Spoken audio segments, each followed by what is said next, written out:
भारत माता की ನಿಮಗೆಲ್ಲ ನನ್ನ ನಮಸ್ಕಾರಗಳು।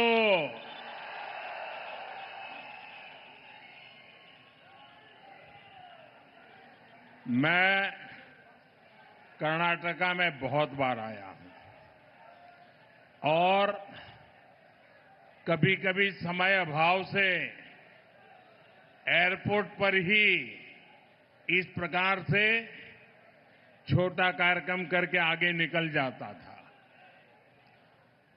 एयरपोर्ट पर भी कई बार कार्यक्रम किए हैं, लेकिन इतना बड़ा कार्यक्रम एयरपोर्ट पर ये पहली बार हुआ है।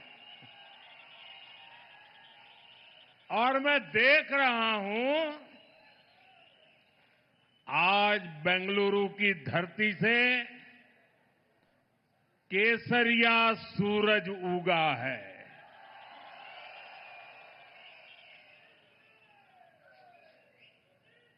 एक भाजपा कार्यकर्ता के तौर पर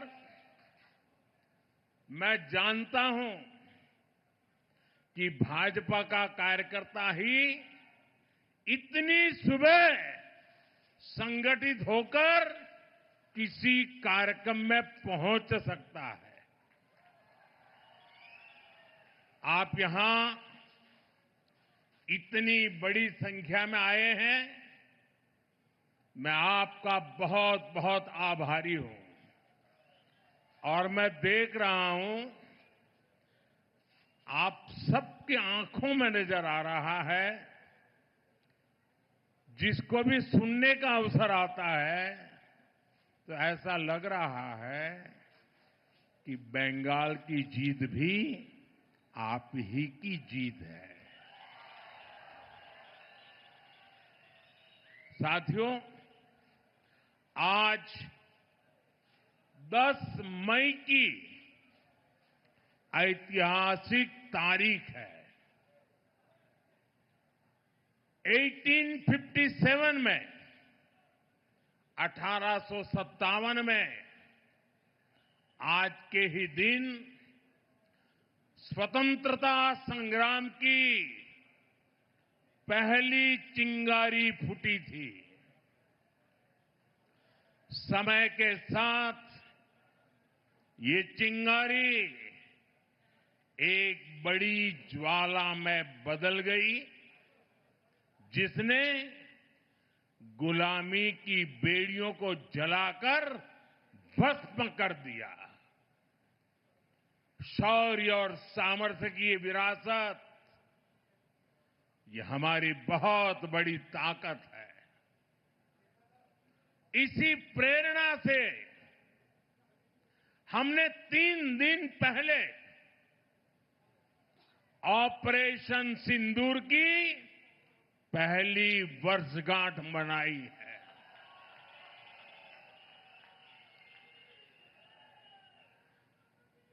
और कल सुबह 11 तारीख को मैं गुजरात के सोमनाथ में रहूंगा।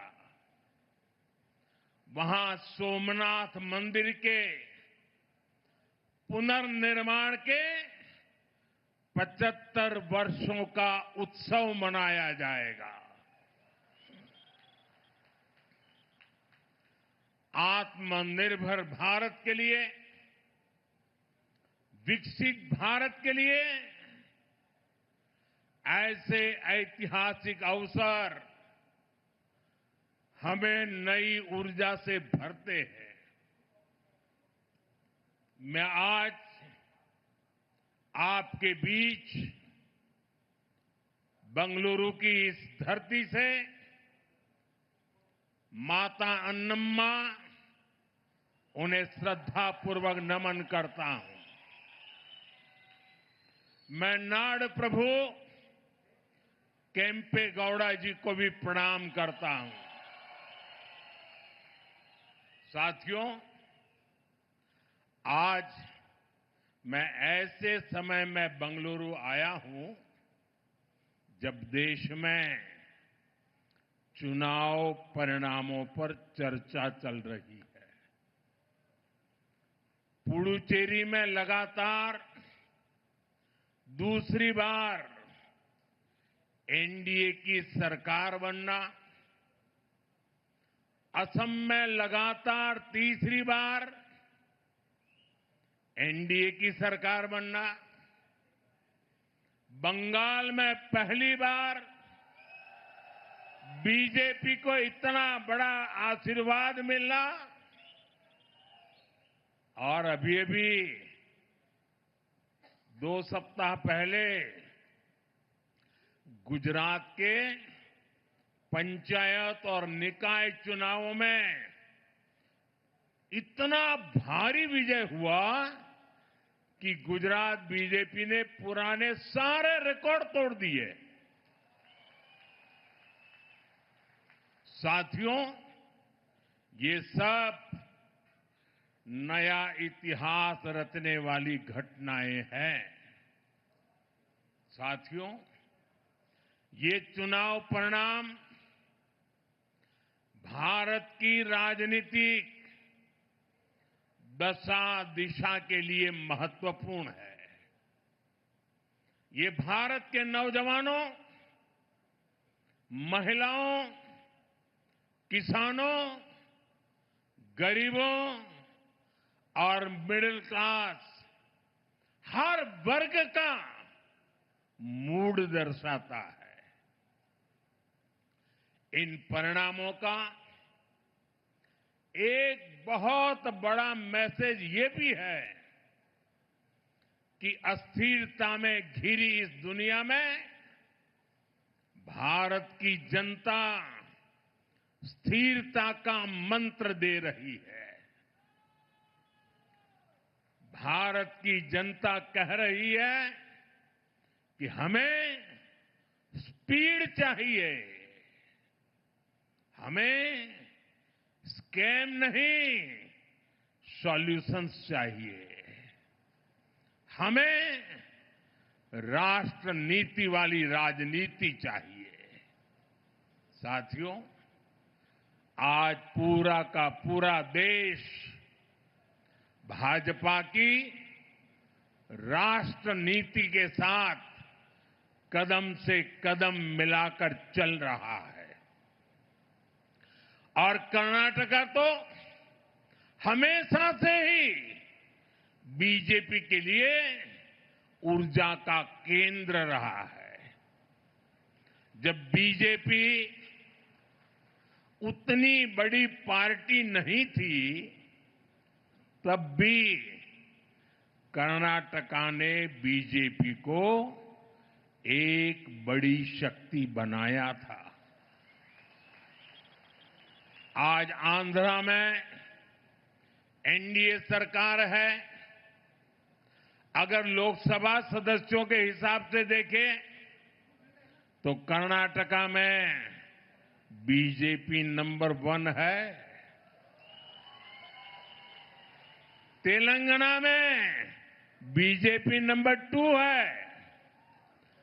पुडुचेरी में बीजेपी एनडीए की लगातार दूसरी बार सरकार बन रही है।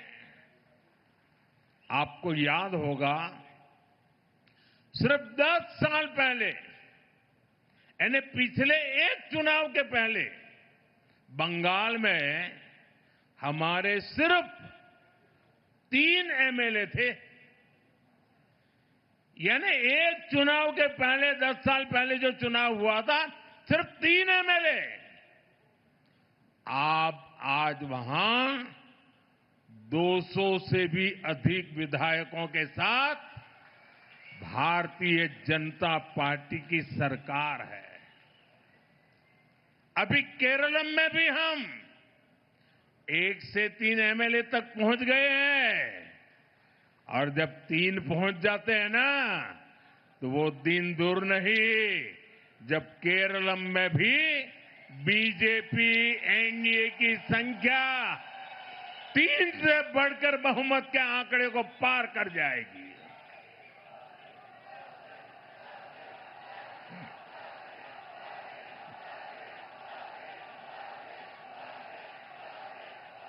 साथियों, हम 12 साल से केंद्र में हैं। देश के 21 से ज्यादा प्रदेशों में बीजेपी एनडीए की सरकारें हैं और हम राज्य के विकास से देश के विकास का मंत्र लेकर काम कर रहे हैं। लेकिन दूसरी तरफ आप कांग्रेस को देखिए, जिस पार्टी को 40 साल पहले 400 से अधिक सीटें मिली थी, वो पिछले 3 इलेक्शन में सब कुछ मिलाकर भी 100 का आंकड़ा छू नहीं पा रहे हैं।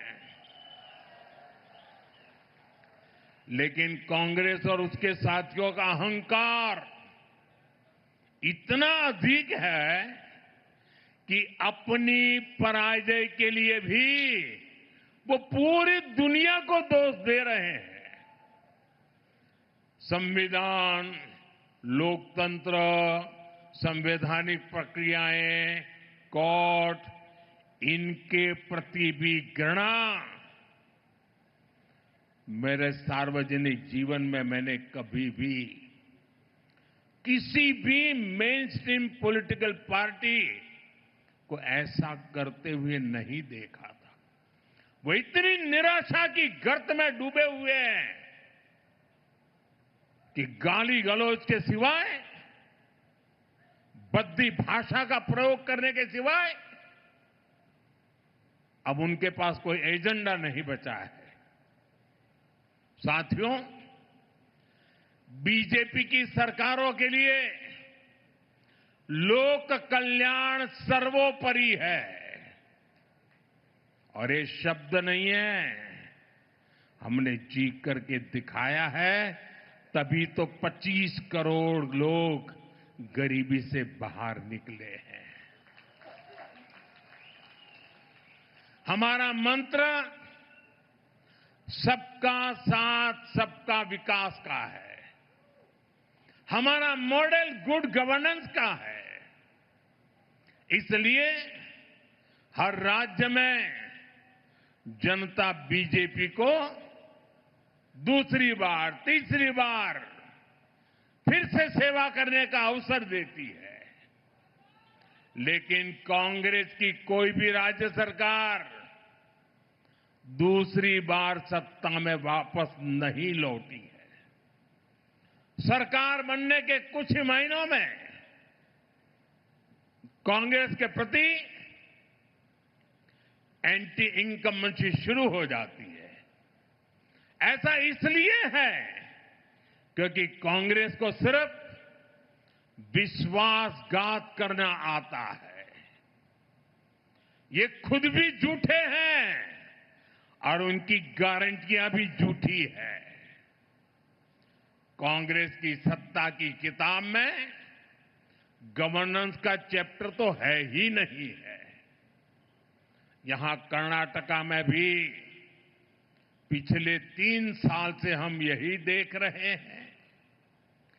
जनता की समस्याएं सुलझाने के बजाय यहां की सरकार का ज्यादातर समय आपस के झगड़े सुलझाने में लग रहा है। ये तय नहीं हो पाता है कि ये मुख्यमंत्री कितने दिन रहेंगे। ये तय नहीं हो पाता कि दूसरे को मौका मिलेगा कि नहीं मिलेगा, लटकाए रखा है।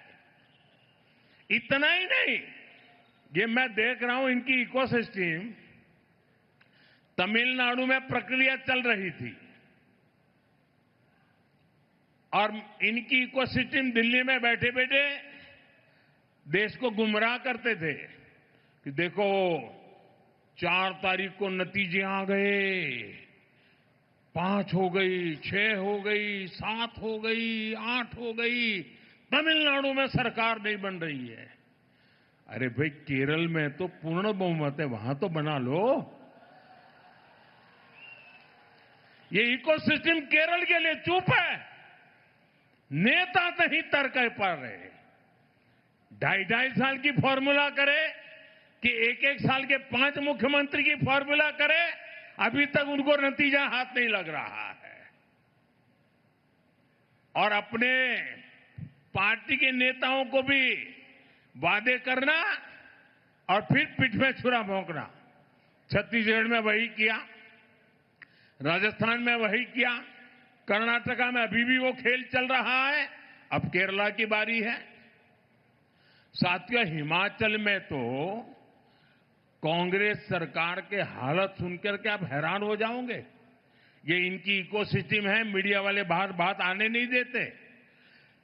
हिमाचल की हालत ये है, वे सरकारी कर्मचारियों को उनकी सैलरी तक नहीं दे पा रहे हैं।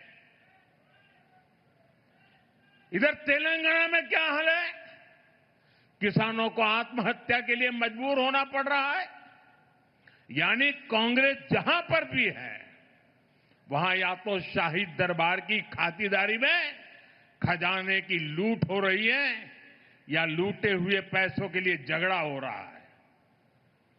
साथियों, कांग्रेस की पहचान आज एक परजीवी पार्टी की बन गई है और इसलिए वो पहला मौका मिलते ही अपने साथियों के साथ भी विश्वासघात करती है। और इसलिए ही कहा जाता है कि कोई ऐसा सगा नहीं जिसे कांग्रेस ने ठगा नहीं। अभी तमिलनाडु में ही देखिए, 25-30 साल से कांग्रेस का डीएमके के साथ घनिष्ठ संबंध था। डीएमके के साथ गठबंधन ने कितनी ही बार कांग्रेस को संकटों से बाहर निकाला और 2014 के पहले 10 साल उनकी जो सरकार थी, वो भी डीएमके के कारण टिकी थी। लेकिन क्या हुआ?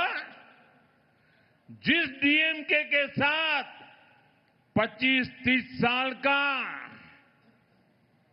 जीने मरने का नाता था, हर पल जो डीएमके कांग्रेस की भलाई के लिए काम करती थी, लेकिन जैसे ही सत्ता का खेल कहीं और मुड़ गया, तो सत्ता के लालच में सत्ता भूखी कांग्रेस ने पहला मौका मिलते ही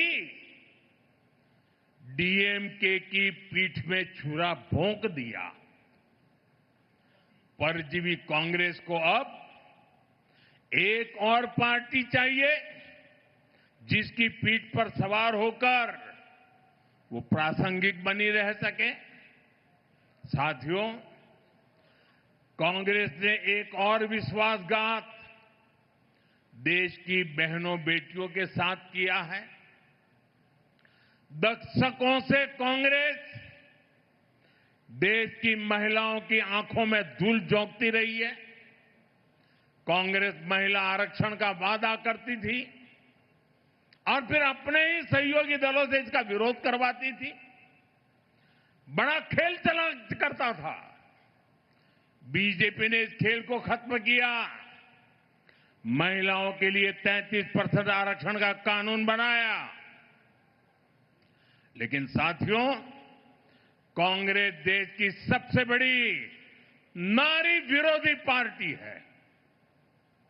इसलिए कांग्रेस ने संसद में नारी शक्ति वंदन संशोधन को गिरा दिया। ये संशोधन अगर पास हो जाता तो लोकसभा में कर्नाटका की सीटें कहीं अधिक हो जाती, बढ़ जाती। कर्नाटका से बहुत बड़ी संख्या में बहनें बेटियां एमएलए बनती, एमपी बनती, देश का भाग्य निर्णय करने में भागीदार बनती। लेकिन कांग्रेस ने ये नहीं होने दिया। देश की नारी, कर्नाटका की महिलाएं कांग्रेस को इस पाप के लिए कभी माफ नहीं करेगी। साथियों, आज देश विकसित भारत के संकल्प की सिद्धि से जुटा है। इस मंत्र को लेकर के चल पड़ा है और इस संकल्प की सिद्धि में कर्नाटका की बहुत बड़ी भूमिका है। इसलिए ये जरूरी है कि कर्नाटका में ईज ऑफ लिविंग और ईज ऑफ डूइंग बिजनेस दोनों बेहतर हो। मैं कर्नाटका के हर परिवारजन को भरोसा दिलाता हूं कि बीजेपी एनडीए सरकार अपनी तरफ से हर प्रयास कर रही है। साथियों, बीजेपी के लिए देश का हित, देश के लोगों का हित, ये हमारे लिए सर्वोपरि है। आप देख रहे हैं कि इस समय वैश्विक स्तर पर किस तरह की चुनौतियां हैं। वेस्ट एशिया में संकट की स्थितियां लगातार बनी हुई है। युद्ध के इस माहौल का बहुत नकारात्मक असर पूरे विश्व पर पड़ा है और भारत भी इससे प्रभावित हो रहा है। हमारे नार प्रभु केम्पेगौड़ा जी कर्तव्य पालन की मिसाल रहे हैं। उनकी धरती से मैं आज देश के लोगों से भी एक आग्रह करना चाहता हूं। देश के बढ़ते हुए सामर्थ्य में हमें अपना संयम भी बढ़ाना होगा। हमें मिलकर संसाधनों को बचाना होगा। देश के हितों की रक्षा करनी होगी। जिस तरह कोरोना काल में हमने संकटों का मिलकर सामना किया था, वैसे ही देशभक्ति की भावना से हमें फिर एक बार भारत को इन वैश्विक संकटों से निकालने के लिए एक साथ खड़ा होना ही होगा। अपने अपने कर्तव्यों पर बल देना होगा। मुझे विश्वास है ऐसा करके हम हर चुनौती का सामना कर पाएंगे। एक बार फिर यहां इतनी बड़ी संख्या में आने के लिए और सुबह सुबह आने के लिए और ये केसरिया सूरज उगाने के लिए मैं आपका बहुत बहुत आभारी हूं। यहां कुछ बच्चे बढ़िया बढ़िया चित्र बना के ले आए हैं। जरा हमारे एसपी जी के लोग ये चित्र ले लें इन बच्चों से। अगर आपका एड्रेस लिखा होगा तो मैं चिट्ठी लिखूंगा आपको। बहुत बहुत धन्यवाद बेटा। देखिए इधर भी कोई चित्र लेकर के भाग रहा है, ले लो भाई।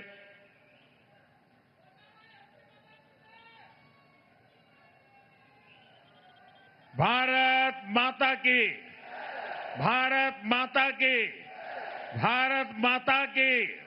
धन्यवाद।